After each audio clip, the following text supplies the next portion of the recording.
So this is a very brief introduction to macroeconomics, which is broadly what I covered in the first week that you joined this unit.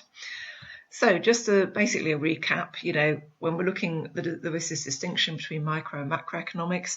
So micro means small, and so really the microeconomics part, which we've completed on the unit now, it focuses on individual parts of the economy, and so it looks at particular groups of goods and services, and it focuses much more on the consumer's decisions and particular business decisions.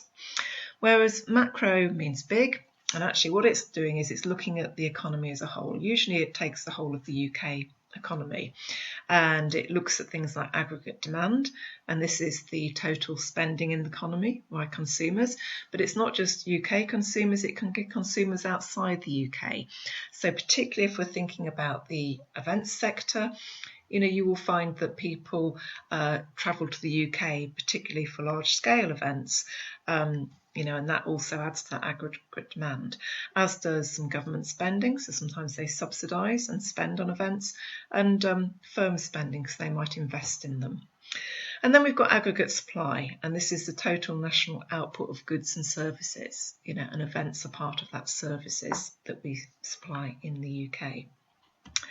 So in terms of thinking about these issues of the events industry, and now for me personally, I find the macroeconomic issues probably of more interest generally, but that's maybe because I'm not running an event company. And if I was running an event company, I might be more interested in some of the micro issues.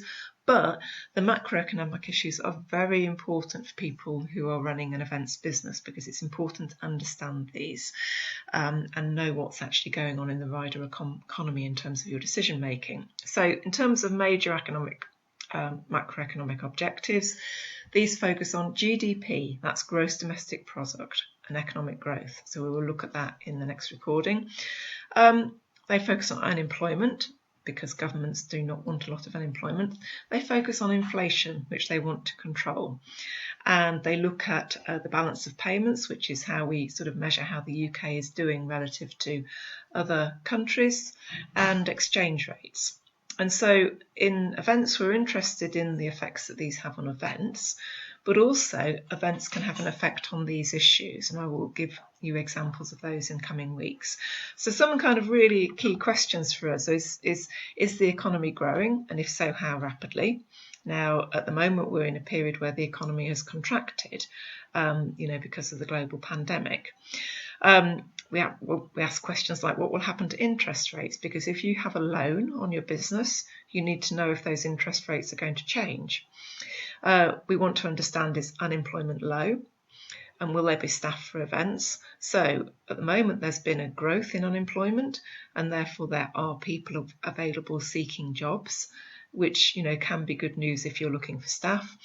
In questions like, if my suppliers are from another country, do we have a trade deal? So just thinking about Brexit coming up. And how will the UK exchange rates impact events? So this is the value of the pound relative to other countries. So for instance, if the pound is valued relatively low compared to the euro, when you're hosting a large event that attracts international audiences, they might be more keen to come because it becomes relatively cheap for them. So it's quite important to understand those if you're attracting international audience, or if anything you do related to your events business comes from another country. So for instance, perhaps you're hiring a band from another country, well then you might have the reverse effect, because they might not want to come if the value of the pound is low, because they might not earn so much, or you might have to pay them more. So there's interesting issues there. So more on this over the next couple of sessions.